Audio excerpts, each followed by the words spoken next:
What is up, Generals? We are back with Ultimate General Civil War. This is the J&P Rebalance Mod Confederate Major General Let's Play. And we're heading into the climactic, at least as far as this game's early access version was concerned, Battle of Fredericksburg. Now, I am still on the fence about whether I'm going to keep playing past Fredericksburg, but let's just see how it goes. Fredericksburg is a longer battle, so I'm probably going to go ahead and do my traditional kind of play the battle and then record a post commentary. But before I do, let's go ahead and jump into how we've reorganized the army. So I Corps under Lee, let's just take a look at the basic plan. So Fredericksburg asks you to split your corps, your army, into three battle groups. So I Corps be fighting in the north.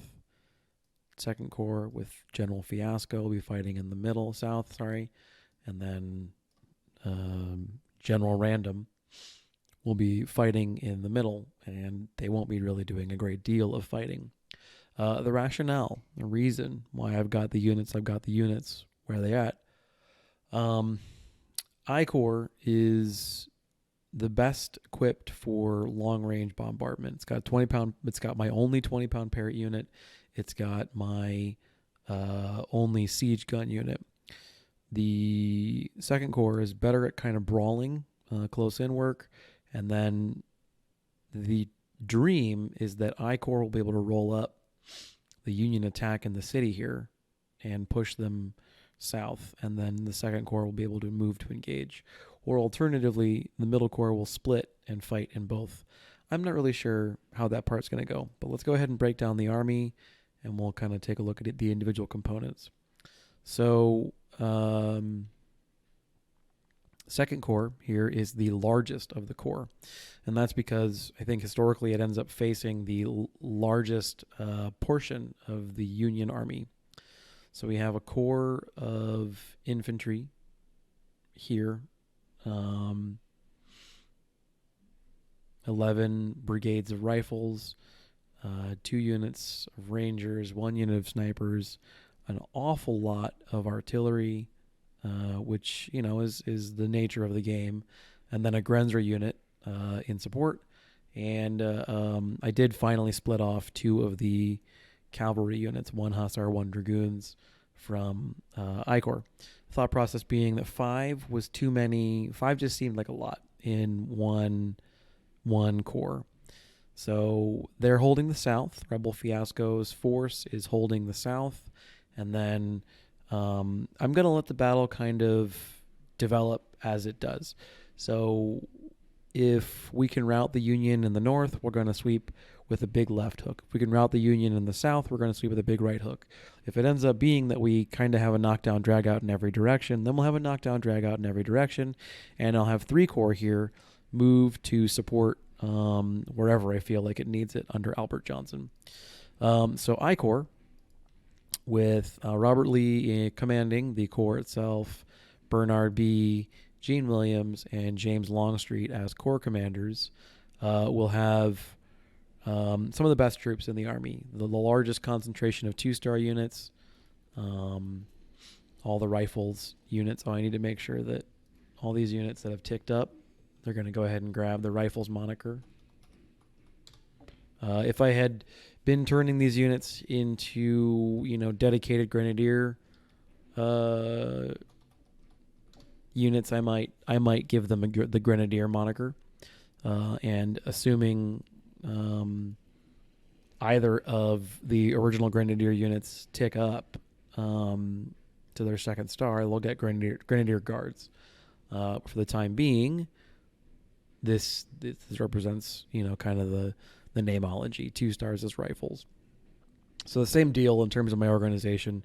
You have a block of infantry, the same 11 brigades, a larger ranger component. So we have 6 ranger using non-scoped Whitworths, 20th sniper using scope Whitworths, 31st and 43rd ranger. 43rd is a brand new unit, and we have apparently leveled training up to the point where a light colonel will get you a star when you make a new unit. So that's interesting. We have our 4th division is functionally the artillery division. So this is actually a fairly light artillery component or complement for the force. And then we have cavalry here. So the intention is that the cavalry arm and the 3 ranger units will outflank the Union position, and the snipers will do what they do. The snipers are broken as hell. They're broken beyond all belief. So they're very powerful. And then we have our spoiler corps, 3rd Corps, Albert Johnson, commanding. They're in the middle. One of the nice things about the Army is I have fully retired any weapon less than an Enfield. So we're using, less than a Lorenz. So we're using Enfields. We're using the CS Richmond 1855. We're using captured Springfield 61s across the board in every single unit, except for the Rangers, obviously. Even in 2nd Corps, same deal. Enfields, Harper's Ferries, 61s across the board. And then in 3rd Corps, they're getting the cast-offs. And if the cast-offs are my Lorenzes and 61s, you know we're doing great. We've got plenty of 61s left. I could almost certainly make these units larger. But 1250 has been working well for me, and 1250 works well with a light colonel in command, even if there is a bit of an efficiency penalty in this particular instance with this unit. Let's take a look at the artillery profile. So in I Corps, we've only got the 5 arty units. 1 siege gun, 1 20-pound Parrott, 1 10-pound Parrott, 1 24-pound howitzer, and 1 James gun. Like I said, this is a pretty long-range package, with the 24-pound howitzers providing the close-range oomph to follow some of this stuff up. And it's all mostly optimized for long-range work. The sieges are optimized for extreme long-range work, whereas the Jameses are optimized for mid-range work. So these 2 guns I envision working together as a counter-infantry unit, with the James sort of filling in as more of a medium kind of catch-all-comers sort of thing. We have a Blakely. These guns, they're here. I don't know. I don't have amazing opinions about them. They're just sort of around. The 12-pound howitzers. So Pandakraut mentioned in one of his comments that these would be very good canister range weapons if I could keep them up with the infantry. So I've given them the horse artillery perk with the intent that they would do exactly that. They would keep up with the infantry. So we'll see. I'll be being sure to aggressively reposition these units. And that's why they have 14 guns in a battery when the 12 is the standard cap. I expect to take some losses in 8th howitzer, so they're built to handle that. We have another James unit, so I suppose I should have kind of more evenly spread out where I applied the Jameses, but we have another James unit, again optimized for mid-range work. We have the infamous 1st Artillery at this point. They are still wielding 6-pounders because they're broke as hell. We have a 10-pound Parrott unit, 12 guns, all that kind of fun stuff, modified for extreme long-range work. And we have Whitworths, who have gotten some work in. They've gotten a little bit of they've really only, it looks like, been brought out for major battles. But they've done good work when they've been there. They've just got a phenomenal range and great rate of fire. So, I mean, I don't know. Yeah, no complaints, I suppose. These units have been in 4 battles, and they've already leveled up to 90 accuracy. Good gosh. Firearms. Another 6-pound field gun unit. This one's another horse artillery unit, and another howitzer unit. So 2nd Corps is definitely the knockdown, kind of the brawler corps, which makes sense because Fiasco himself has the mobility perk. Lastly, the artillery package, we got Parrots. I replaced a 12-pound howitzer unit with this 24-pound howitzer unit. Exact same commander, exact same number. Well, they had 7, and now I deleted it and made a new one, 6. We got the exact same perk, the long-range accuracy focus, which with 24-pound howitzers means that they are going to be firing at their lethal, extreme close, and short-range batteries that ever so slightly farther out. So I don't know. We'll see how it goes. And then another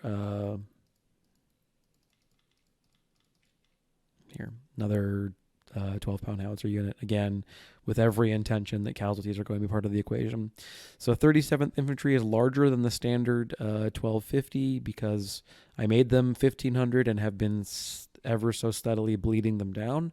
They had been using, I think, 1841 Mississippi rifles, but now that I'm retiring that weapon from the arms pool, they have upgraded, I guess, to the 1861. The 2 Grenadier units are still using the percussion musket because it's cheap and it has a good melee stat. I have plenty of weapons in inventory, and I don't feel a great need to sell them. So we're doing plenty well on cash. We've got loads of dudes. I took, out of the perks here, I took the Enfields, as I'm not terribly impressed with the Blakely, and the 24-pound howitzer.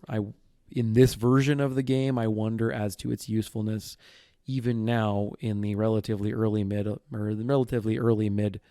war. So with that being said, I'm going to go ahead and cut the mic here and then join you again for recording or for post-battle commentary with some sped up video, because again, this is a long battle. So I'll see you guys in a minute, and this is Fiasco signing out for the time being.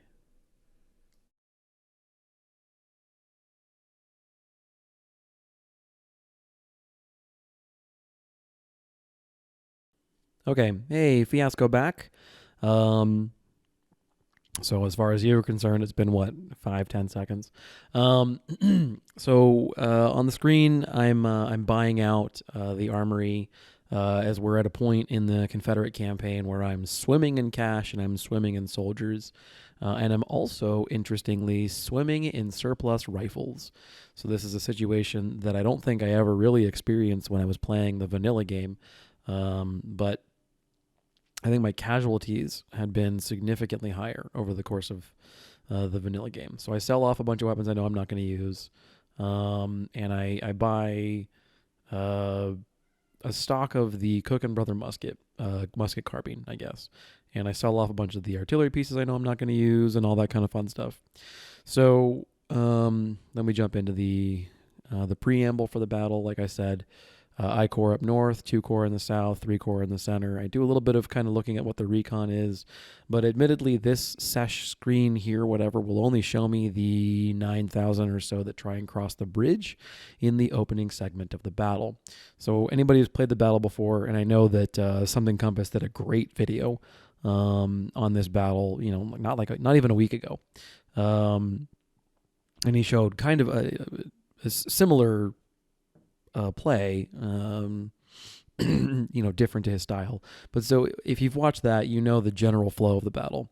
In this scene here, in the opening fight, I don't really know what the purpose of this portion of the battle is. From a game design standpoint, I don't really know what the purpose here is. But I picked 9th Infantry as they're slightly larger than regulation 1250.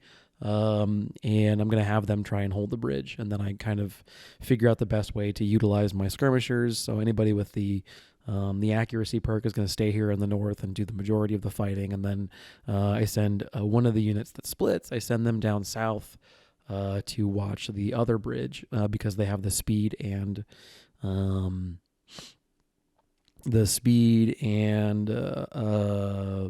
cover perk.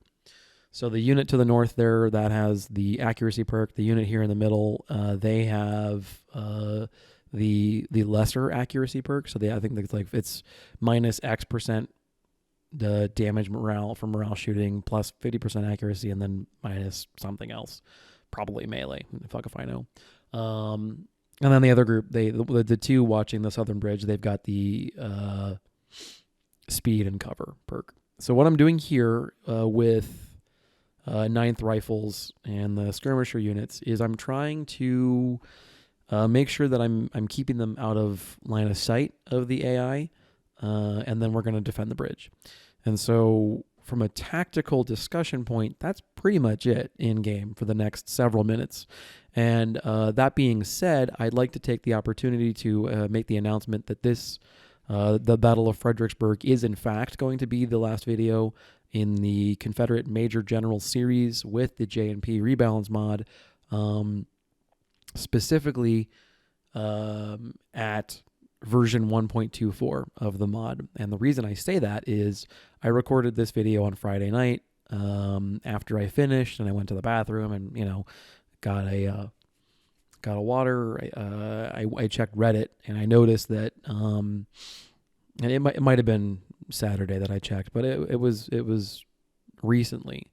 I noted that Panda had posted up on the Reddit subforum that they'd pushed out the 1.25 update for the mod, and feel free to correct me if I'm getting those numbers wrong. I think it's 1.25. It might be 1.26, and I don't have it in front of me.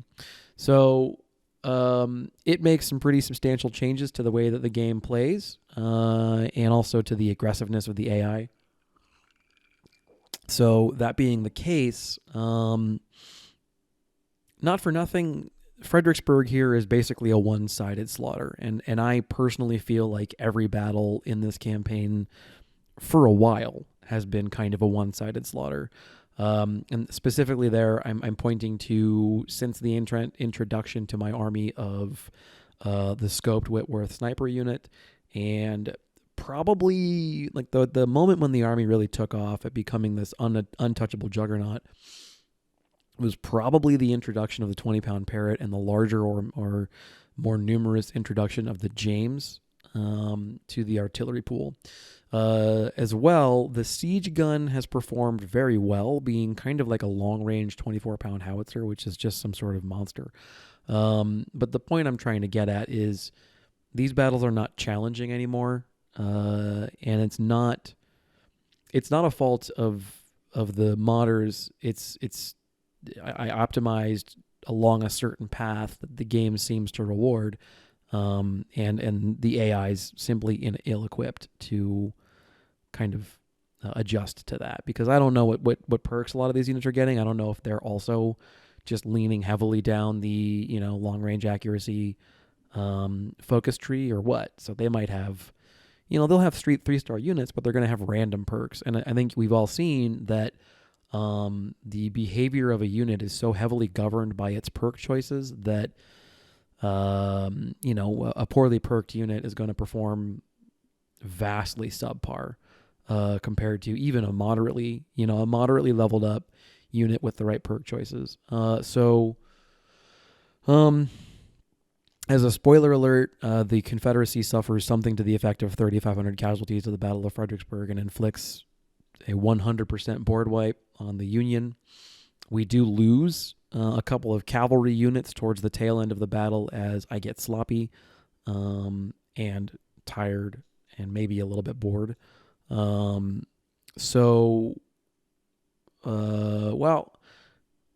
talk about it when I get there. But long story short, I had thought that I had wiped the board and there were still units on the map, and I was like, what the hell?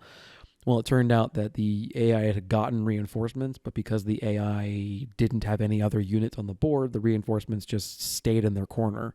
And so I sent units to every corner of the map trying to end the battle, basically trying to find them and end the battle. And the unit that found the cavalry reinforcements was all by its lonesome, or it had one unit in support or something. And yeah, you get the idea, right? Like, so that there was a recon unit that just kind of, whatever. So I send the skirmishers here forward to try and bait the AI into an attack, because I realize the AI can't see me, therefore the AI is not attacking. And as much as I can pelt that one unit across the river, forever with 9th Rifles, I'd like to instead get a more effective kill ratio. And so I send the skirmishers out. They get shot a bit. And then the AI loses its mind, which is wonderful. Like, oh no, skirmishers, we better go crazy trying to cross this bridge. So that gives 9th Rifles a chance to just rack up a truly monstrous kill ratio. I this is relatively early still in the battle, and they're sitting at a little over 1,200 some odd kills. That's awesome. Now, 9th Rifles is the unit that minted our general. Who was it? Longstreet? I think they eventually finally gave Longstreet his tick up to Major General, or not Major General, Brigadier. We're at Fredericksburg and we still only have two brigadiers except for the ones the game gives us. So that's always a good time. So this just kind of keeps on keep it on. I don't know. There's not really a lot to talk about here. They try and cross the bridge. It's suicide. They get shot to bits and pieces. I take light casualties at the most in the course of this early skirmish, and we move on with our lives. Again, let me talk about the mod generally, I suppose, because why not?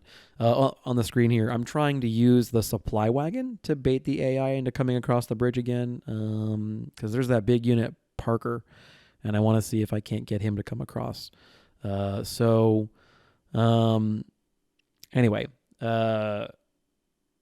I think this mod, the JNP Rebalance mod, is a whole heck of a lot of fun. And as far as I'm personally concerned, it's basically become the definitive version of this game for me. And the reason that I say that, and the supply wagon trick here gets me into a little bit of trouble because they end up getting some shots into it. But it looks as if the unit across the river there is not perked for accuracy because my supply wagon takes a grand total of 5 losses, or 5 casualties.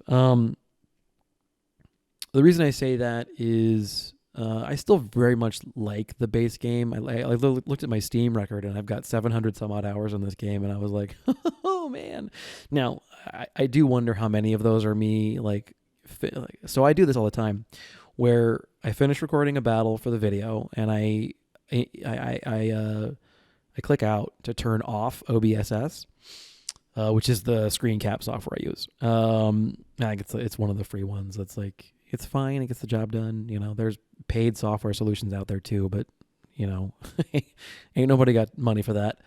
So in clicking off the screen to go turn off OBSS and then cache the recording, what happens is this game, the Ultimate General minimizes. So Ultimate General does not have, as far as I'm aware, a borderless windowed mode or a borderless full screen windowed mode, which is probably my number one favorite way to view a video game. And the reason I say that is I've got 2 monitors. You've noticed the ratio or the screen ratio in a lot of these videos is wider, I think, than the traditional monitor aspect ratio. And so I have an ultra-wide monitor that I do a lot of my gaming on. One of the best parts about this game, Ultimate General, is it natively has support for that resolution, that 20:9 aspect ratio. It's fantastic. It's super great. By comparison, like a major AAA title, StarCraft 2 does not. And it's incredibly frustrating because I've got a couple of friends who would love to play StarCraft 2. And when I fire it up on this monitor, the game just doesn't render. It just doesn't render on the sides of the screen. So I've got my desktop just displayed on the left and right of the screen. It's almost like reverse letterbox. For anybody who remembers VHSs back in the day. So anyway, I'm getting way off topic. So we finished the bridge skirmish. It goes basically how it always goes. And we come to the main fight, the main fight at Prospect Hill. So this portion of the battle is almost always a bloodbath.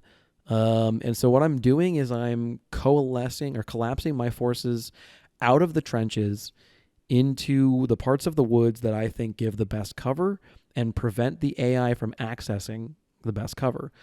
The right of the open portion here where you see all that moss on the ground, that's marsh. It slows units down. It sucks up their stamina bar like crazy. And I don't expect the AI to be smart enough, I guess, to try and outflank this position. Rather, I expect a direct frontal attack, which is, paradoxically, exactly what I get. I'm still in the process of realigning my army to meet this threat when the leading edges, the vanguard, if you will, of the Union Army approaches, and that's Reynolds Corps. So I've got roughly a division basically aligned in this position, and they're defending against this one unit.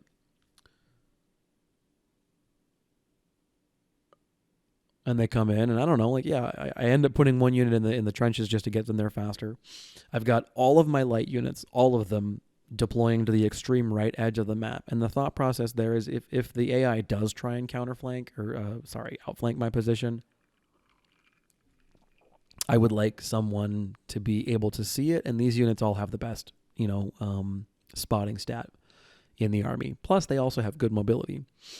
So over there is 2 units of Rangers, 1 unit of Snipers, 1 unit of Dragoons, and 1 unit of Hussars.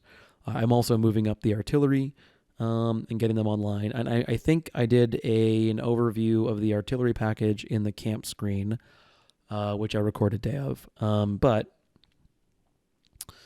the real rock star of this battle, there's 2 units that kind of really stand out to me. Now, the 24-pound howitzer does monstrous work, but the 24-pound howitzers always do monstrous work, so that's not really all that terribly surprising.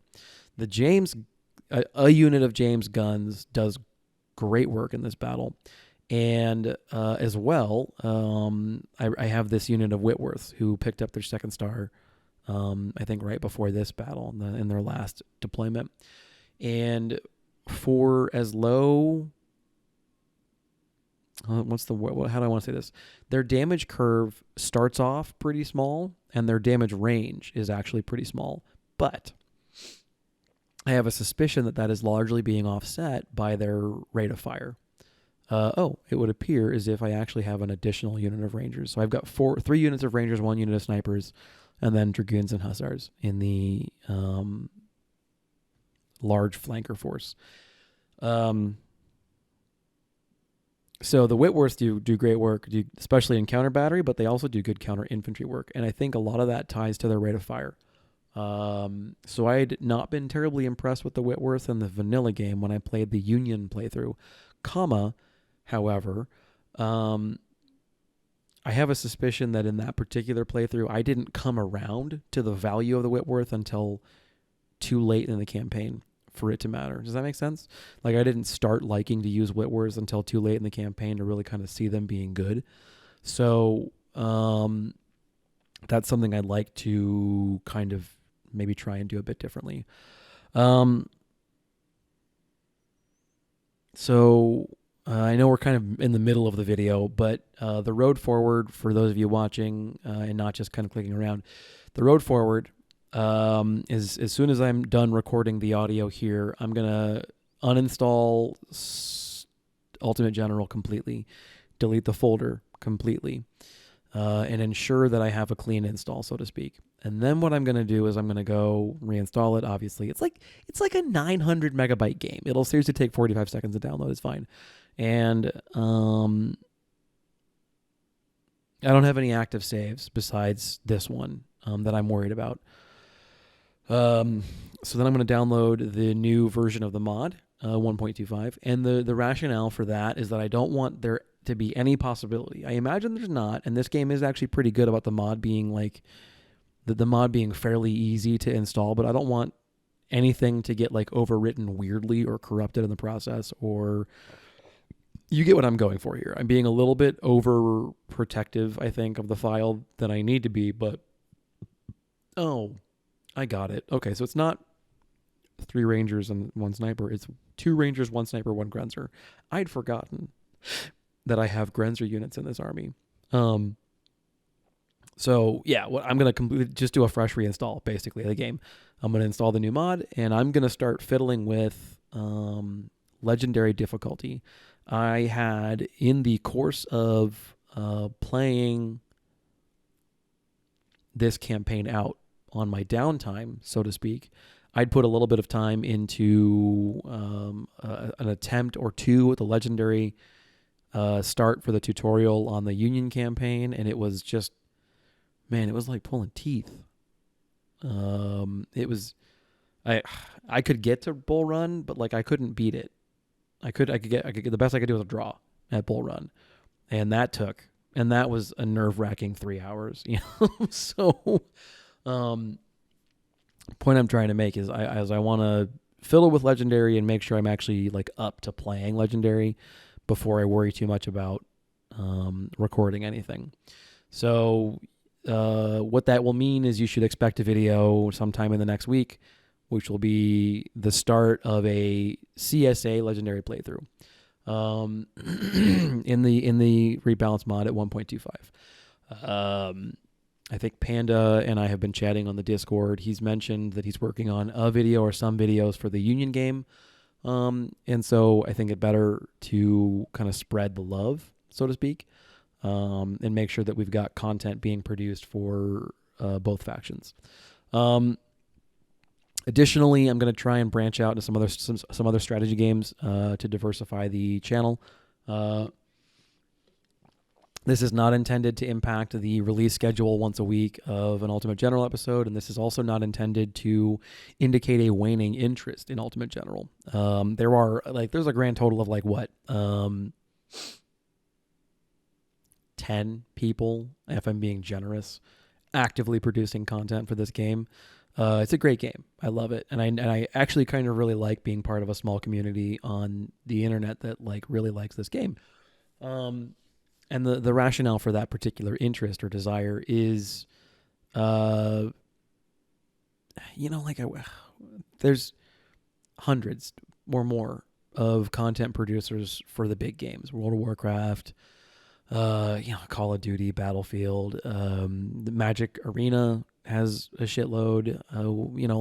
You get what I'm getting at. Party Elite is this fantastic dude who's always trying new games, and so what Party does is he has this community, and everyone knows that he's going to play just kind of whatever's out that's new, and he's got a community that will follow him no matter what he's playing. Now, my issue with that is that he's always surveying a game and scratching the surface and getting maybe medium good at it, but he's never going all in on the game.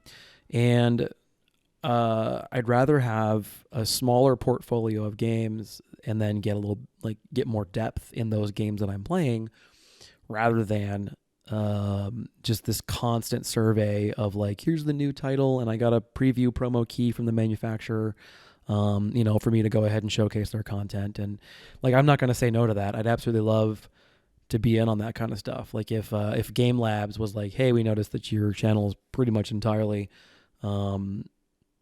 Ultimate General, with the exception of a failed Dark Souls series. The only folks that watch that video, I would get 3 or 4 views per episode, and I have 3 or 4 of my friends who actively play Dark Souls with me.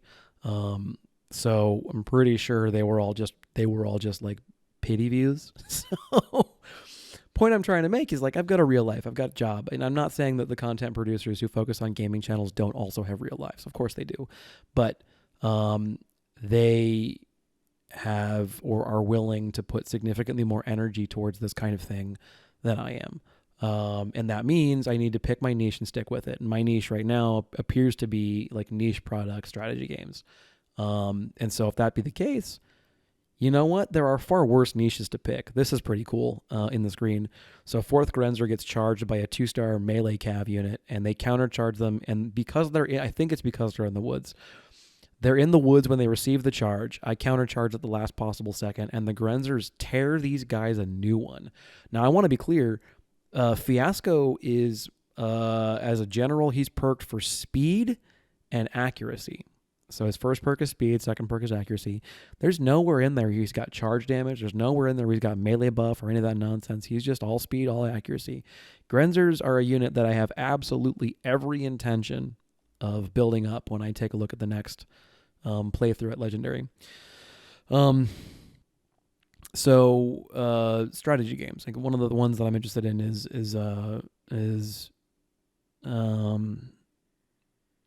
They Are Billions is a strategy game that's particularly interesting. I really enjoyed Frost Punk.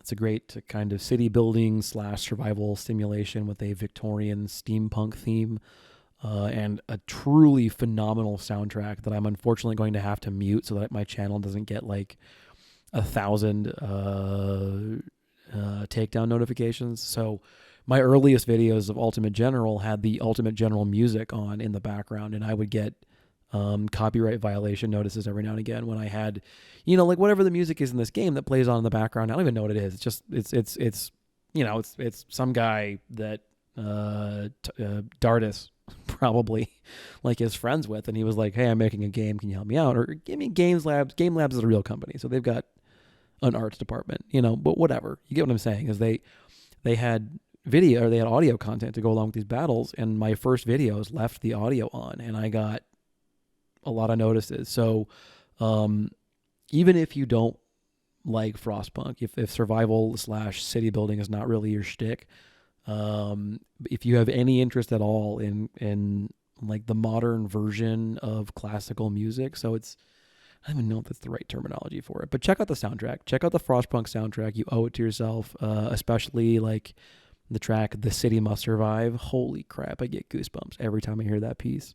So the point I'm trying to get at is like, still in the vein of strategy. I don't have the reflexes for Twitch shooters. I'm not good at things like Overwatch or Battlefield or anything like that. So if you just want to watch someone dying a lot, like maybe you could play that channel.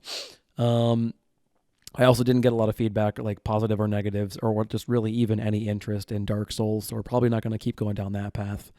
It's comparative advantage, right? Find your niche and go down it. And I have a real passion for strategy, a real passion for kind of optimization problems, and a real passion for history. So I know Frostpunk is obviously kind of not a historical title, but this game is very exciting for me because it's a historical game, and the Civil War is a personal passion of mine. So we're still fighting the battle here at Fredericksburg. We have been slowly but surely dealing with their flanker forces, which is namely their cavalry, which has now been shattered. Grenzers are again tearing it up. So the Grenzers just took the charge on a 3-star infantry unit that it was admittedly a similar size band. They were, I think, 600 when they charged. And the Grenzers, like I said, they're equipped right now with Springfield 42s, which is one of the reasons I love these units. They're great disruption pieces. So let's do that. Let's stop talking about what I want to do with the channel, which is to say play strategy games, record videos. I don't do meme stuff. I don't do comedy, like joke videos. This is all about guides, predominantly geared towards newer players. I frequently see a lot of stuff on Reddit, especially, but I should check the Game Lab forums more than I do. I very frequently see messages from players who are frustrated with this game, who feel like they don't get it, who feel like the game doesn't do a good job communicating with them about what they should or shouldn't be doing, who feel as if they are taking more casualties than they feel like they should be. I've seen this one wonderful series of debate posts where somebody was arguing, why not just make an army composed entirely of infantry? And that spawned this wonderful discussion about combined arms. So all of my content is intended to be viewed by someone who is newer to the game, with a vague, like a limited tutorial aspect insofar as I will explain what I'm doing, but I will also attempt to take time to explain why I'm doing it. So a year and change into the endeavor of making YouTube videos is probably not the right time, especially now that I'm a little under halfway through into the video, for me to be stating like the manifesto of my channel. But I'll come back to this stuff, and I'll do an intro video for the Legendary Series. We'll talk about it there. Again, I'll make sure that it's right there, posted front and center. The first episode of the series, the first couple of minutes, we'll go into it there and that kind of deal. So in the 1.24 version of the mod, I often felt as if infantry ended up taking a back seat to everything else. And yet, everything else relied, without any equivocation on my part, on the infantry to do its job. In the broadest of strokes, that is the same relationship that these units had with each other in the vanilla game. In my Union Major General Let's Play, the infantry did the lion's share of both the dying and the killing. However, the infantry's job was made infinitely easier by the presence of artillery, of cavalry, of sniper skirmishers in the vanilla game. And the useful unit profile has expanded considerably with the mod. One of the units I want to spend the most time talking about is light infantry. The artillery's role has largely remained unchanged, with the exception that the vastly shortened ranges, at least in 1.24, forced a different kind of game vis-a-vis the guns. So what that's to say is that most guns seemed to have a range somewhere in the vicinity of 800 to 1,000. That meant that even long-range guns were still, comparatively speaking, short range. And where that range, finger quotes here, came into the equation was less in how far they could actively shoot and more in how accurately they could shoot at certain distances. So surely you've noticed over the course of this playthrough, I barely ever talk about the range on a gun. I rarely ever bring it up. Far more frequently, I bring up what is the accuracy of the gun at certain range bands. And I let that accuracy curve dictate for me where a gun is most usefully, where the gun is most beneficially utilized. So the James, I love it because it's accurate at pretty much every range band, although it does become weaker at longer range bands. And its damage curve was, in my mind, relatively similar to that of the 10-pound Parrot. However, the Parrot and the James both had a 15% accuracy at their longest possible ranges, and the Parrot was both cheaper and significantly easier to access than the James. So, what does that mean? There was this great question Mike Sullivan asked me maybe 6 episodes ago, if that. He said, what do you do with a James at the second perk? And I kind of was forced to come up with a doctrine or a reason why I didn't like using Jameses for long range. The James is a great mid-range gun, but it's ineffective to use it as a long-range cannon, not because the James can't do the job. It can, but because the 10-pound Parrot really is only good at that long range, and the 10-pound Parrot is cheap and available early in the campaign in large number, especially because you capture so many of them from the Union. So what does that mean? Where does the James then become a rock star? The answer is in the medium range, in the mid-range bracket. And so you let the accuracy curve of the weapons dictate when and how and where you use certain weapons. And a great example here is the 6-pound 1841 cannon smoothbore. At least in 1.24, its damage curve is very good, and its accuracy beyond the closest of close ranges is bad. At super duper close range, it's 102% accurate, and that number might be wrong, but off the top of my head, that sounds right. It is 102% accurate. It actually gets a damage buff at close range, not to top of the fact that canister is already an effective, means of doing damage.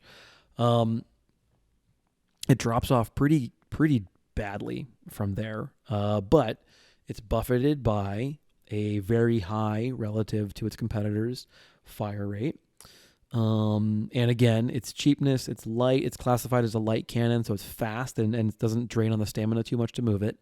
There's all these factors beyond just the raw firing characteristics that make the 6-pounder a great weapon. And these are things that don't immediately become apparent on the stat sheet of the cannon. It's things that don't immediately seem apparent. So one of the things I'm going to need to be careful about going into the 1.25 game, especially at Legendary, is I'm going to have to leave all of my understandings and biases about 1.24 at the door. The earlier videos in this campaign series, if you watch this whole thing through, I was struggling. Why? Because I was playing the vanilla game and the rules had changed. So that's going to happen again. And then I'm going to go ahead and tick up the difficulty curve up to Legendary. So those two things combined, it's going to be a huge learning process for me. And I'm very... I don't want to say apprehensive, because I'm nervous about screwing it up and looking bad on the YouTube, but that's fine. This is a chance to grow. I'm interested in where that particular endeavor is going to take me. On the screen here, the Union Army is shattering in front of us. The overwhelming Confederate artillery defending Prospect Hill has forced them to run away from the guns, away from the effective range of the guns, over here into the marshland, where, as you can see, they're surrounded. The light infantry are tearing them to pieces. The cavalry and grenzers are hemming them in, making sure that if someone routes and runs away, I can pounce on them. And then now I'm moving forward with the infantry that was defending my right, and I'm going to go ahead and wrap up this whole force over here. Now, there are still like a light division on the extreme left of the Confederate position that is, doggedly continuing to pursue its mission. Sure. But, I mean, they're not long for this world, right? So, yeah, that's all that I got as far as the battlefield. I just sat there and let the guns do all the work. So what was I talking about? I got way off topic because I do that. The infantry in the vanilla game and the 1.24 mod essentially acted as the shield from which all the other avenues of my army could do their work. And this shield has spikes on it, I guess, right? To use D&D terminology. You can attack them, but you'll take 1d4 damage on the way in or something, right? So,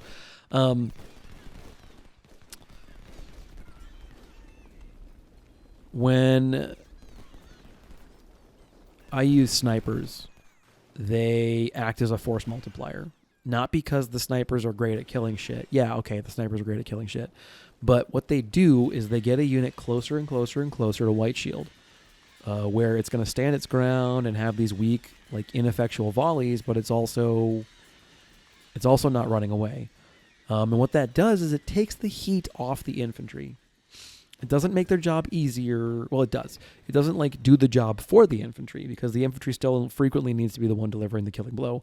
But what it does do is it takes a lot of the weight of performance of the heavy lifting off of the infantry and allows them the chance to recover or maneuver to a place where they can fire in the most efficient means possible for their particular, mission, whether that be taking a flag or defending a flag or whether they've got rifles or smoothbores or, whatever, right?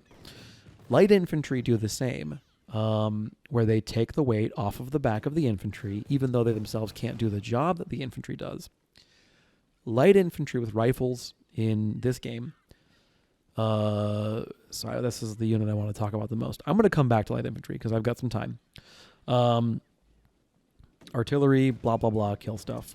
Artillery takes out the long-range threats because we're not going to get shelled by longer-range cannons. So the artillery does the counter-battery mission. The artillery kills generals. The artillery, theoretically with canister and stuff, like throws assaults back at point-blank range and is a great killer of enemy infantry as well. But the one thing that you don't visibly see that artillery does that is vital to the game and to the survival of your infantry is artillery attacks and weakens the morale of infantry. And one of the formulas that the AI in this game uses to decide whether or not it's going to push the attack and push through a charge is it looks at its morale. And if it's low morale, if it's low stamina, if it's got low cover, if it's taken big casualties, which leads to low morale, the offensive, the charge, the attack falters. And artillery does that. It acts as a force multiplier in that regard, and it's not visible. You don't know it's doing that. And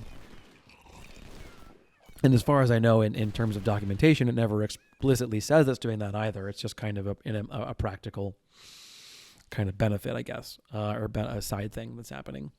So artillery, also a force multiplier. I think you're getting what I'm getting at here, is the individual units. Like I see some people on YouTube doing like no infantry challenges, and I suppose it's possible. Or like in the Hearts of Iron community on YouTube, there's a lot of all anti-aircraft or all artillery or like just some ridiculous thing like all X challenges and it's messy to do that in this game. So we were on Reddit, and this is the thing I was talking about. This guy was all like, "Can I do all infantry?" And I'm like, "Yeah, I mean, sure, you can. You can go with the Soviet human wave style attack." The end result, however, is you're going to take ludicrous casualties. And if you come into these battles with the combined armed force, you're not going to suffer nearly as many.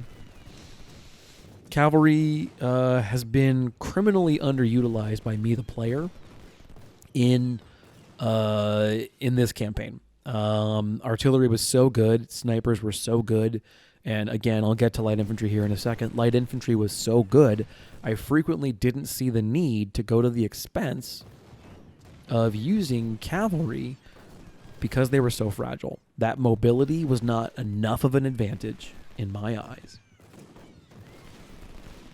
that I didn't need to have the cav, which is again a criminal underutilization, because I think that cavalry has a place even in the Rebalance Mod 1.24, and I'm sure it does at 1.25, where cavalry makes playstyles work, makes offensive work, gives you great recon and speed and the ability to strike at the rear echelons of an army, or turn its flank, or force it to react and keep its attention driven elsewhere.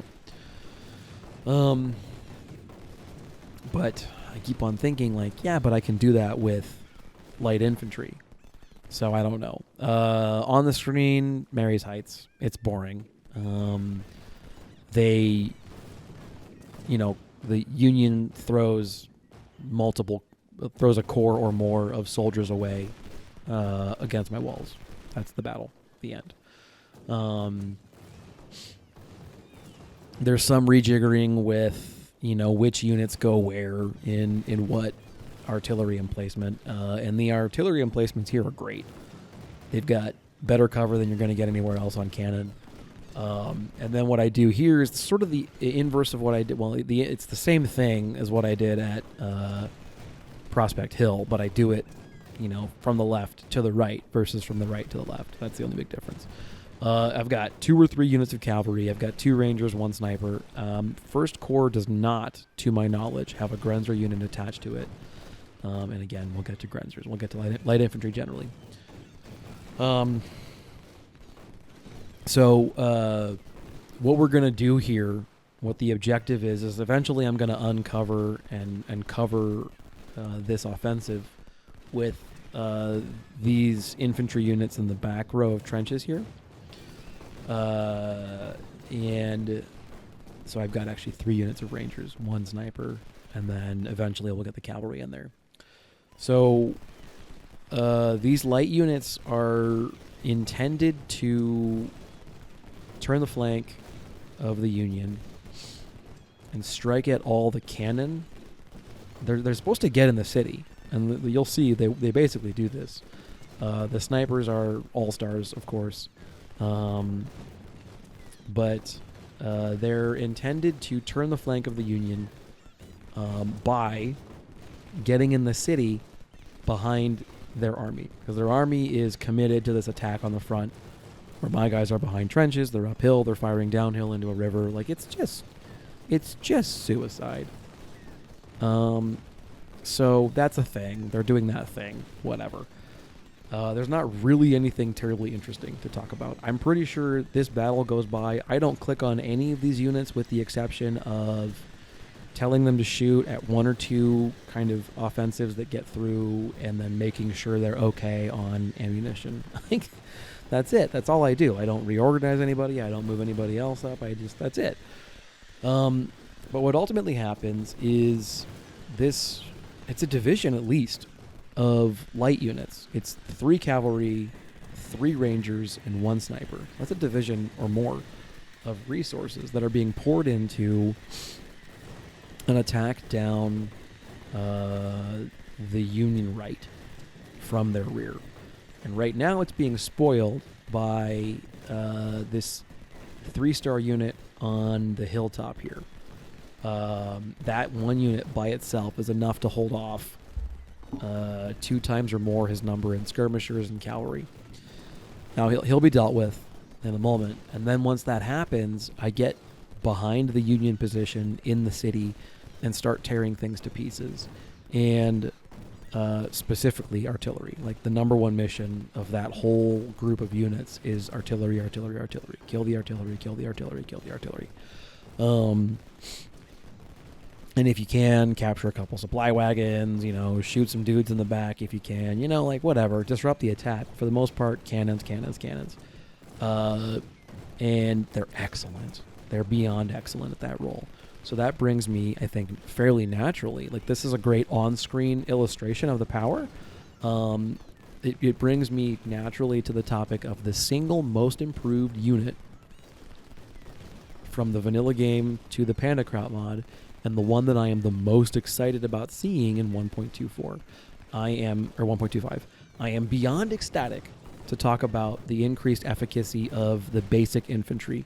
So the perks are going to matter still, but one of the changes coming up in the changelog is that some of the power has been pulled out of the perks and put into the stats of the units. So I'm imagining an unperked, brand new Union infantry unit is going to be utter trash still, as it is now. But hopefully, by the virtue of simply leveling up and gaining firearm stat and time on the battlefield, these units are going to become at a baseline more competent, and then the perk will allow for specialization or something. So, this one major change has occurred to take light infantry from never recruit. I never made them. By the time the Union Major General campaign was over in vanilla, I couldn't be bothered to micro skirmishers. I just couldn't. They didn't do enough. They were too useless. They were too fragile. It just wasn't worth the effort. So I didn't do it. The single major change that flipped that situation completely on its head is the ability to equip your light infantry units with a regular rifle. A regular infantry rifle. And that opens up a world for them. Because now, the reason that people did use sniper skirmishers is because they have good mobility, good line of sight, good stealth, good everything else, and snipers outranged any other kind of infantry. So they were able to, snipe from beyond the range of infantry. The reason no one ever used carbine skirmishers is because the carbine would require you to run into the range of a musket armed infantry unit. So in the vanilla game, the most rifle muskets shoot at a range 300, and a carbine shot at range 250, I think. So the point I'm trying to make with that is, in order to use them, you needed to spend 50 of that range band running into where they could shoot you and you couldn't shoot back. And it was a reverse situation of the skirmishers, of the snipers dynamic, where the snipers were able to shoot you and you couldn't shoot back, and that was the thing. So giving them access to regular infantry rifles opens up a lot of different builds. And they are, in my mind, sniper skirmishers. Their role and utilization is largely unchanged from that of the vanilla game. Sniper skirmishers are, honestly, the least exciting update to light infantry, because the role is the same. The next role is generic light infantry.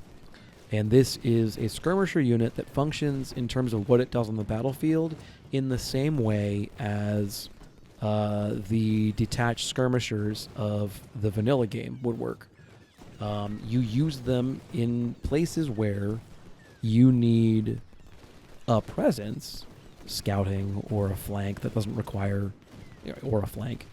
You need a presence, but you don't really need to dedicate an entire brigade to it. Or you use them to screen. You use them as recon out in front of the main body. Those are all good uses for that. Let's deviate from this discussion really quickly to the battlefield situation. So we've cleared off all of the defenders on the Union extreme right, and what we have now is a wide open rear. There's a big, huge hole into which I can pour a lot of Confederate troops that will cause untold trouble for the Union position. And they are going to very rapidly be caught between a rock and a hard place here, where I'm in a city shooting downhill into a river, and I'm in trenches shooting downhill into the same river from the other side, and this leaves them nowhere else to go. So I run the Hussar unit across the bridge because there's some artillery across the river I need to get at. But otherwise, I've got the dismounted dragoons, I've got the snipers in the city, and I'm resting my rangers and dismounted cavalry. So they were in melee with a big unit in the top of the screen. They were exhausted. All of them are exhausted. So I'm resting them for now. And I'm rushing 3 units of infantry. So 9th Rifles, 12 rifles, and then like 28th Infantry or something. You can probably read it better than I can on the screen. I'm looking at a roughly 75% size render. And the text in this game is not huge. 23rd Infantry, it looks like. And yeah. So 3 Dragoons, 20 Sniper, 9th Rifles, 23rd Infantry, and then looks like 12 rifles, but it might not be. There's a big attack force coming from the north of the screen into the rear of the Union line. And all of it's been made possible because of a wide open hole the light infantry blasted open. And they did so because they've got mobility out the wazoo. And this situation here tactically kind of just opens up the entire battle. And with the complete destruction of the Union on the right, and now the near complete destruction pending of the Union on the left, there's not much army left for them to fight with. There's whatever reinforcements they get in the center, and then evidently whatever reinforcements they get later on in the day. So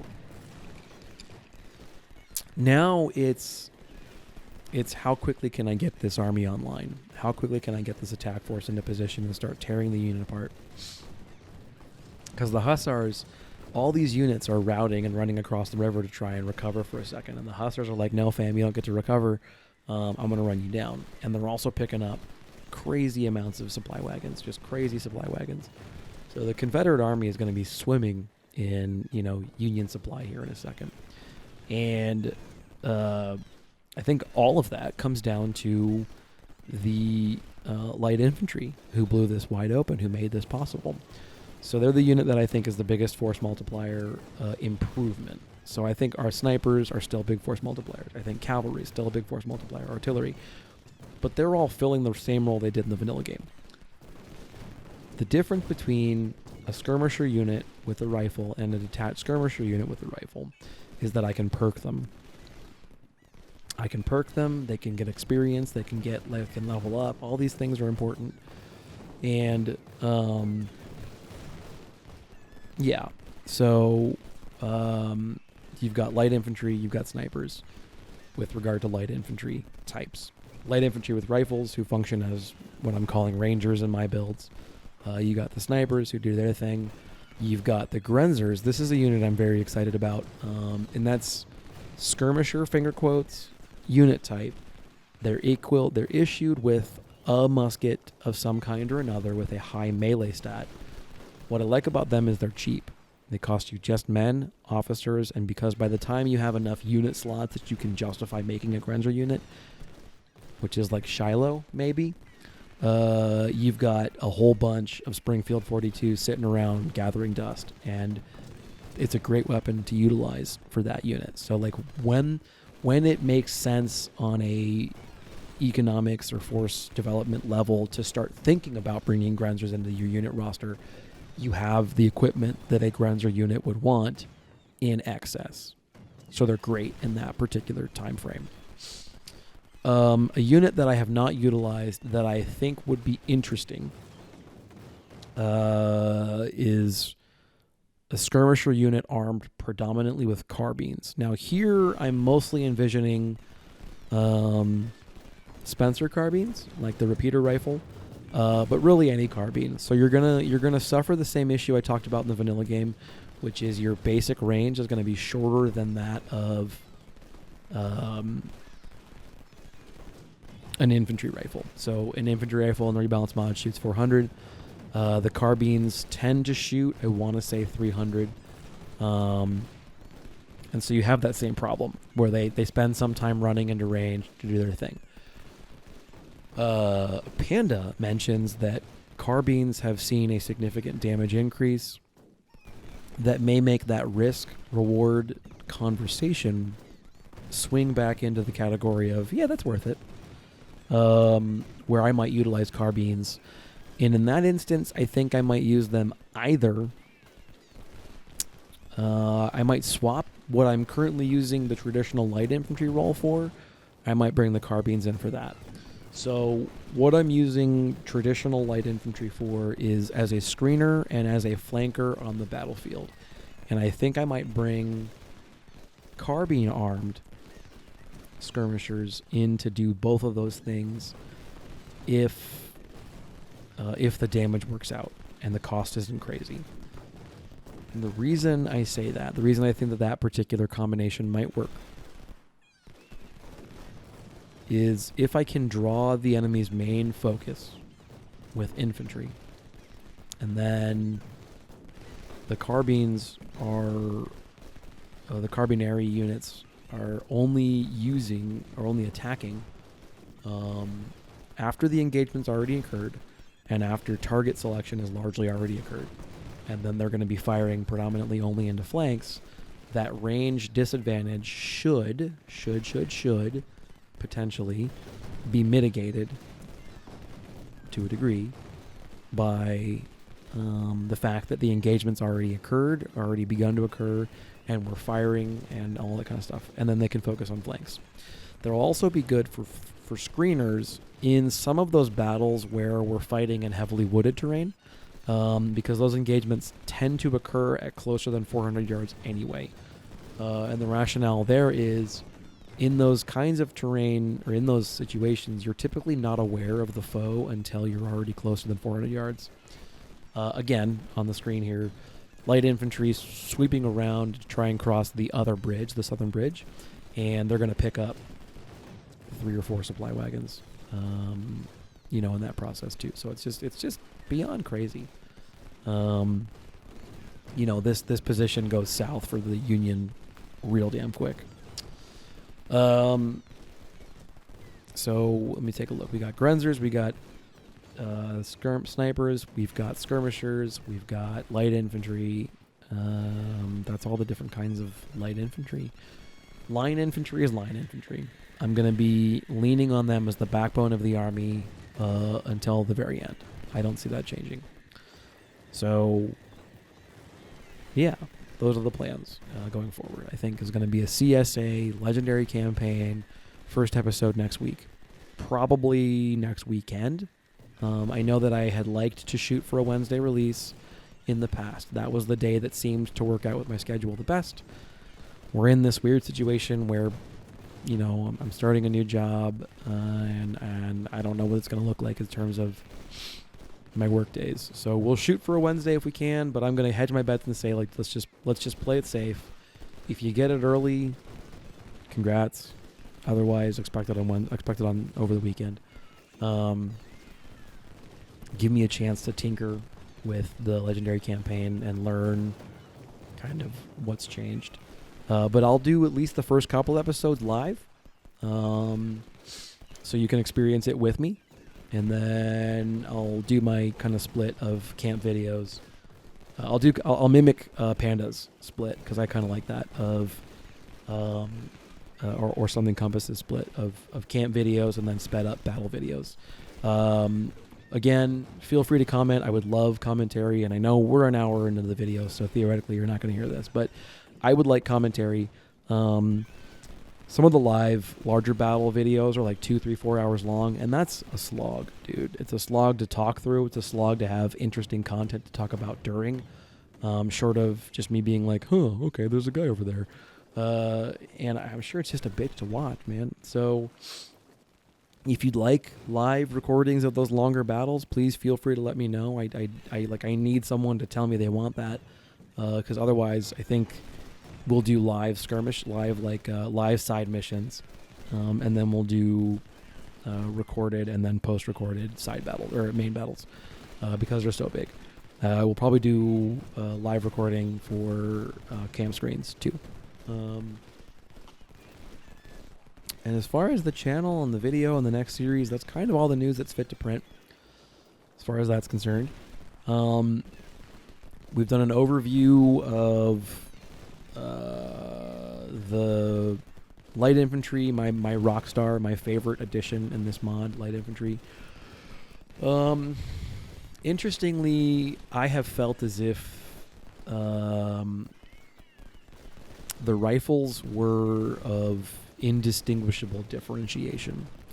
So I personally noticed there was a pretty significant difference in my perception when I was upgrading units to have Harper's Ferries or Springfield 61s or whatever in the vanilla game, and I noted a very minimal difference to my perception as the army I don't know, as the army upgraded. So like, as long as I got to that tier of weapons where I was using Lorenz's 61s, Enfield, so forth and so on, it didn't really matter to me too much who had what. The differentiation at maximum range of accuracy between 41 and 44%, meh. The damage range is fairly similar. All that stuff is fairly similar. So infantry weapons, I wasn't that worried about who got what after a certain point. Up until a certain point, I know I had spent a great deal worrying about, who got what upgrades, who had the most accurate weapons, who had rifles versus who had smoothbores, all this kind of stuff. And that's less the case now. So here we're wrapping up this part of the day. Now we're going to go to the center. And there's like 2 units here, and it's like, why am I even fighting at this point? So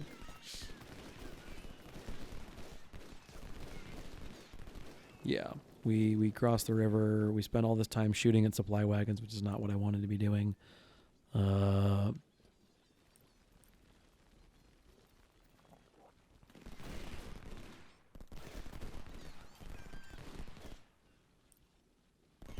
But yeah.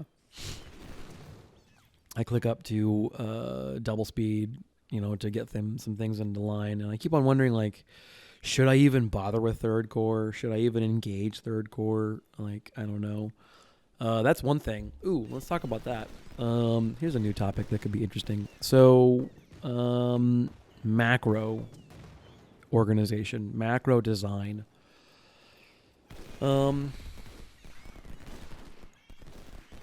I have frequently been a fan of keeping the experience level between First and Second Corps relatively even. And actually, by the tail end of the Union Major General campaign in the vanilla game, Third Corps was actually coming along pretty well too. We had a couple of natively born 2-star units in Third Corps, actually, as well. I like that. I like that sort of strategy in terms of building an army. But I wonder, is that actually effective?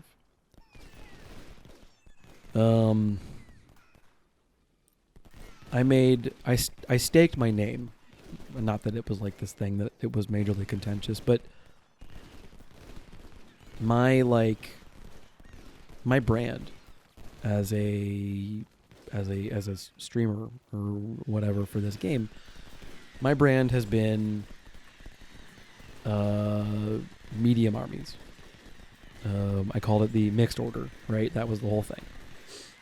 So there are players, Spectrum in particular is one of them, who are phenomenal at playing these super small, hyper elite armies.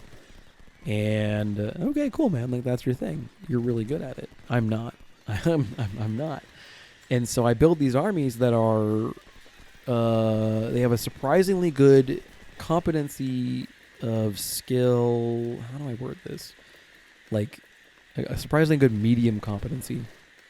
A huge precedence of 1-star units, a surprisingly large number of 2-star units, but very, very few 3-star units, and even the 2-star units aren't until a little bit later in the campaign. So, you know, like Spectrum, he had like 3-star units by Shiloh and stuff. Like, it was just crazy the kind of stuff he was doing. It's very cool. It was very impressive. So I don't want to make it sound like I'm talking down about that stuff. It's really kind of cool to see, you know, how else can you play this game. And my brand, in terms of army design, has been, it's better to have the maximum allocation of 1 and 2-star units than it is to have maybe like fewer units all told, but you know, a couple of them are 3-star, or to have gaps in your line, or to have to rely on no-star units, that kind of thing. And perhaps part of that now is that, perks are so good, at least at 1.24. I wonder if that's actually the best plan. It is, I think, in the vanilla game, at least for my playstyle, to build your army that way. So we're charging everything here. We're getting the Grenadiers some good experience, all that kind of stuff. So I'm not super sold on Grenadier infantry. Maybe, let's call it a maybe. But I'm not mega sold. But they work sometimes. So yeah, so now I'm kind of like, okay, well, we should have won by now. We're done. This is the moment when I get sloppy. We should be done. So now I'm kind of like, crap, someone got through my lines. So what I do is I start occupying all the trench lines to make sure that I've got coverage on all the flags, so that no one can sneak past me. And then I reoccupy all the trenches. I refill all the initial positions so that if the Union does come for the flags, they have to go through all the same defenses that they failed to get an entire corps through. Because I'm still not sure what's going on. What happens is there's a unit of cavalry at the top of the screen, and I just don't know where it is. And I'm pretty sure if I ran them down right now, I could end the battle, and you guys could save yourselves a couple of minutes on this video. But yeah, so there's sort of a panicked flurry of activity as I make sure that I've got coverage for, you know, all of the entrenched positions, and make sure that no portion of the line is without, you know, good cover and good artillery coverage and, you know, all this stuff. And I'm trying to make sure that I've got people in all of the obvious approach vectors covering everything.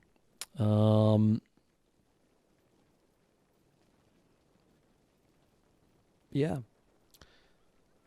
What's frustrating is, I'm pretty sure if I sent a couple of cav units to the northeast corner of the map, I could call it a day. you know?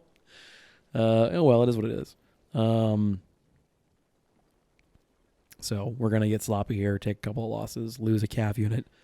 It's not ultimately going to matter because this is the last video in the series. But yeah, this is Fredericksburg. So now I'm like, oh, hey, look, there's a unit. I'm going to get reinforcements and we're going to go take them out. I send the Grenadiers up there. They take forever and a day to get there, but they've got good stamina at this point, so they're okay. And let's do this thing, right? Let's get in there and tear them to pieces. I didn't do an artillery overview. You know what? The artillery overview is not super duper important. And the reason I say that is that I'm sure all of those numbers are going to change. I'm sure the obvious balance fixes are going to come. Like, I think everyone knows 6-pounders are going to get nerfed. Everyone knows. I certainly hope that the 3-inch ordnance and 12-pound Napoleon are going to get buffed. I think probably the siege gun needs to get looked at. And you know, like the top end of these artilleries, if they get properly perked and everything, probably needs to come down as well. I hate to say it because I do love me some cannons and shit, but you know, yeah. Anyway, I don't even know if we make it to the end of these minutes here, the 21 minutes, or if we get them all or what. I think, you know, I have a suspicion that the battle just ends. But I'm not really sure what happens. The Grenadiers do actually do a great job here. These big ass brigades with melee muskets. these small cav units just don't stand a chance. It's just because they're so small. That's all it really is they're just really small.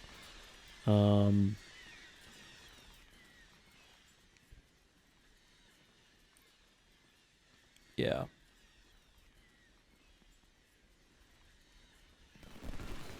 Yeah, I mean, now they're just trapped in the corner, so I must get them down, but as you can see, I'm killing like one dude. And you know, like the other thing is that the generals are like tanking for the rest of the cav behind them, with their 250 hit points. So there's that as well to think about too.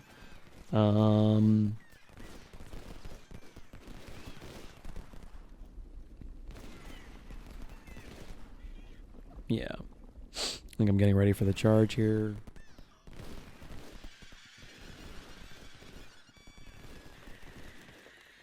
That melee goes okay. The nice thing is the Grenadiers give as good as they get, and maybe a little bit better, just based on the sheer weight and volume of the unit. And then I'm kind of like, hey, we've got 3 minutes. Let's go ahead and get the kills we get. You know, whatever they end up being, that's what they're going to be. So, yeah.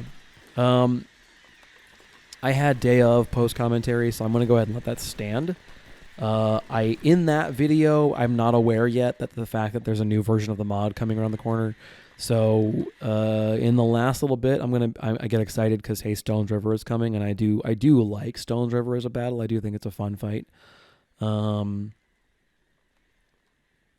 you know, I guess we do go to the next phase. Okay, yeah, they give us 4.5 hours. Holy shit.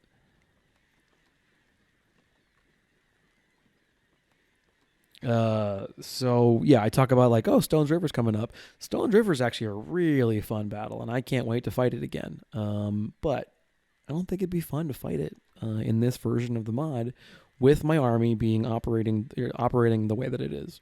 So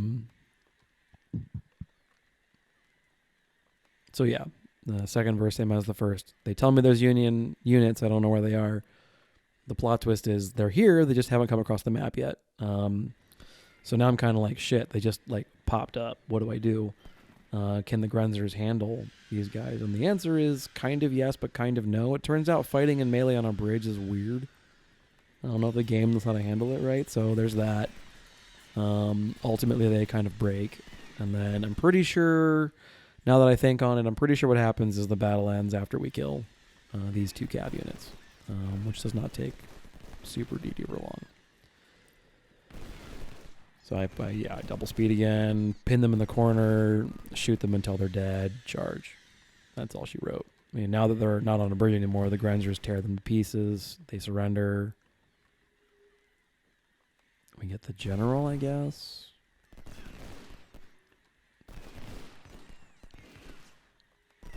Gosh, you know, there's a lot more battle here than I kind of initially realized that there would be. All right, so they're there.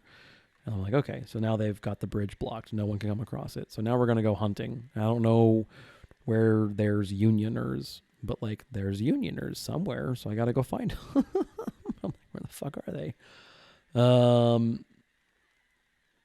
Yeah, this is annoying. It's not even fun. It's just kind of annoying. Like, hey, you know, on one part, I'm kind of like, hey, look at all the stamina stat these guys are getting. But, I mean, that's it.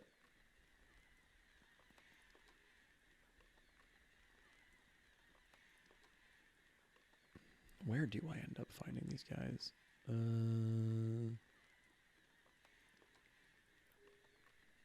Probably in the bottom left, if I had to guess. It's the only place I don't have troops. Wait for them to rest up. Get bored. Start sending them around again. And yeah, I mean, whatever. They're going to find them soon, and then that'll be it. So, I wanted to say thank you for everybody who's watched this series. I wanted to say thank you for everyone who has been such a great support. Really encouraging, active commentary, people who tell me they like look forward to watching these things every week.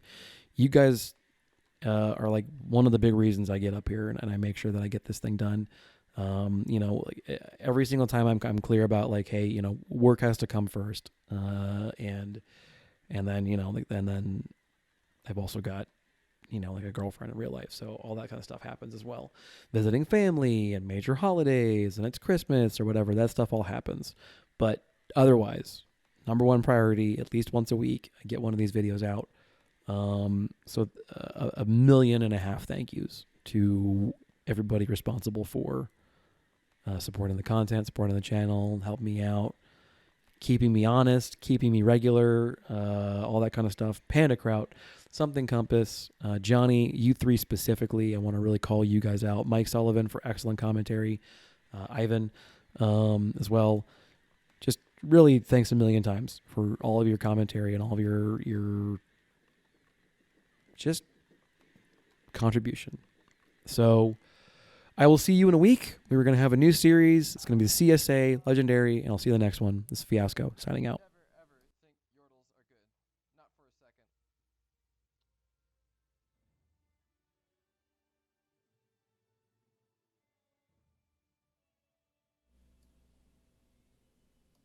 Okay, mic check. Hey, this is Fiasco. We're back. This is the post recap at the end of the Battle of Fredericksburg. As you can see, very limited Union casualties or Confederate casualties, and complete Union destruction with exception of a handful of cav units up to the north. I got sloppy with some of my cavalry. I didn't realize how big a force was going to be in that northern corner. But the James guns have been, my goodness, real rock stars. There's another James gun, did wonderful. Howitzers did good. Snipers did good. I mean, all the units that have always been doing really well kind of just always did very well. Let me see if anybody got promoted. Ewell made general. That's always a good time. And that's all that matters. Okay. We captured an absolutely stupid number of Springfield 61s, which I'm very excited about. The Remington 58 is actually a pretty decent melee kit piece for the cavalry. Recovered some Lamats, recovered some Cookin Brothers, lots of supplies. We did really good capturing supplies today. So just boatloads of money. One James recovered. One of the units got hit pretty good. The one that was in 2 Corps.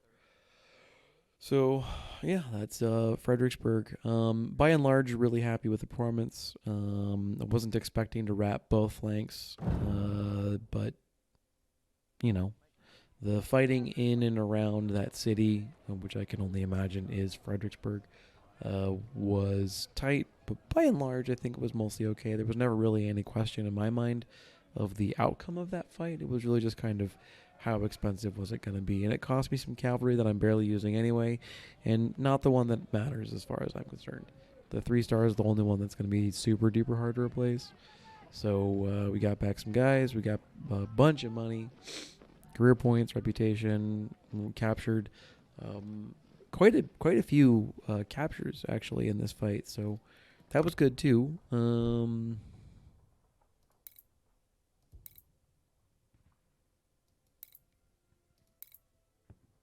Yeah, that's good. So how are we doing? We got 16,000 Springfield 61s. Goodness gravy. We have a bunch more Enfields and a bunch of the CS Richmond available. So, you know, we've got some access to some great weapons coming up here soon. I don't know what's left for us to discover. So I guess the 63 and the trapdoor are going to be the high-end weapons. Yeah, they both have really great max range accuracy. So this one is 45, they're at 46 and 47. Damage ranges all look largely comparable.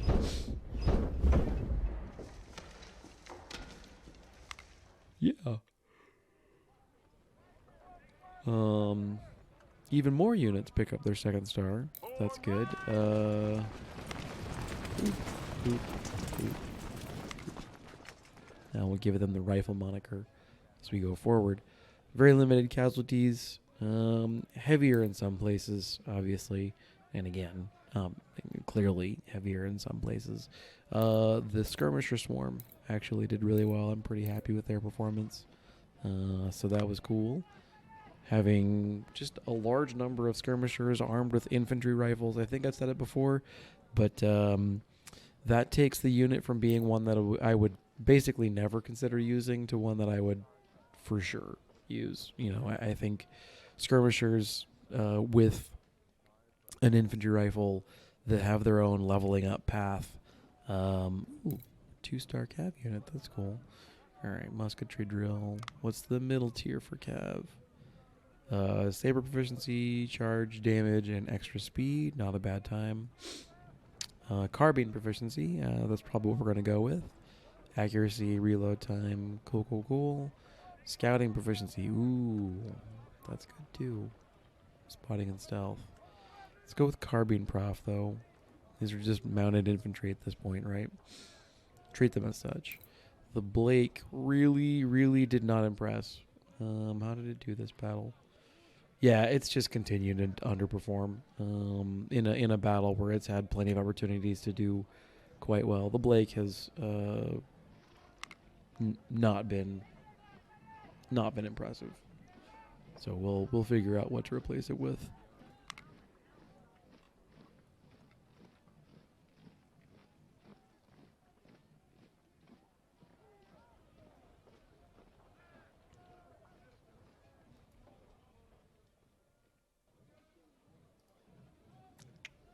Yeah, that. And for the time being, 10-pound parrots.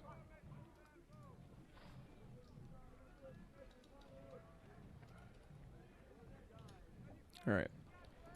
How'd we do? Yeah, unsurprisingly, third corps kind of barely did any fighting except for the Grenzer unit, who did pretty well.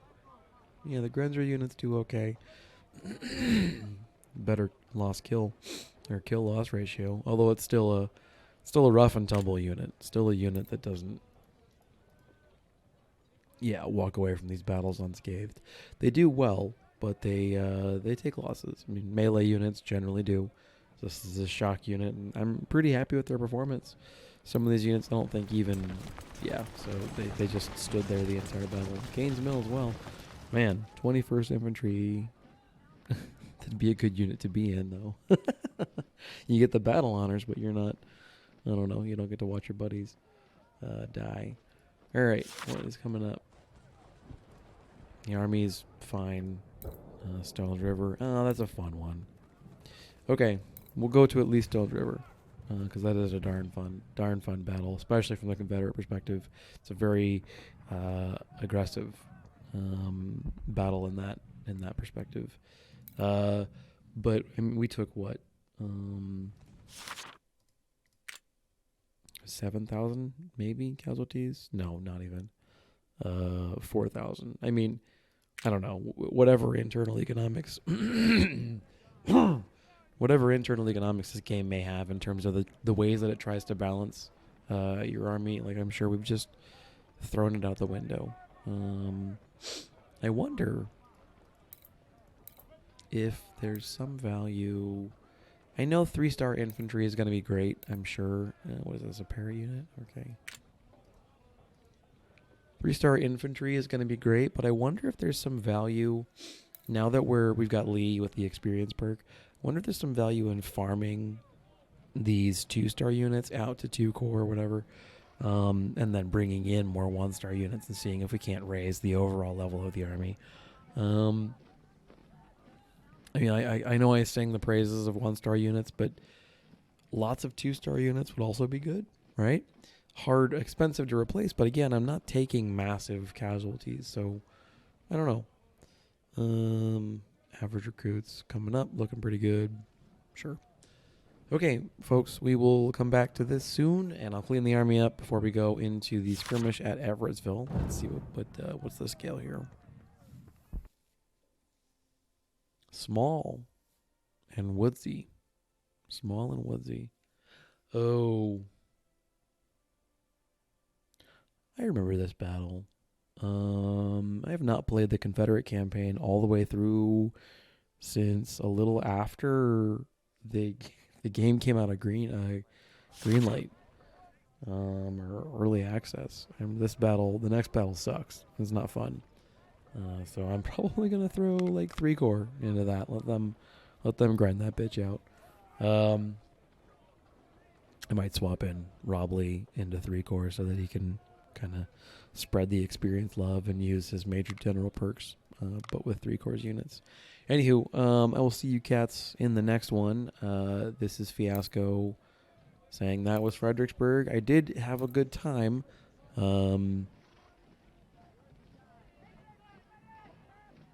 But I'm not quite feeling the challenge. See you next time. Fiasco signing out.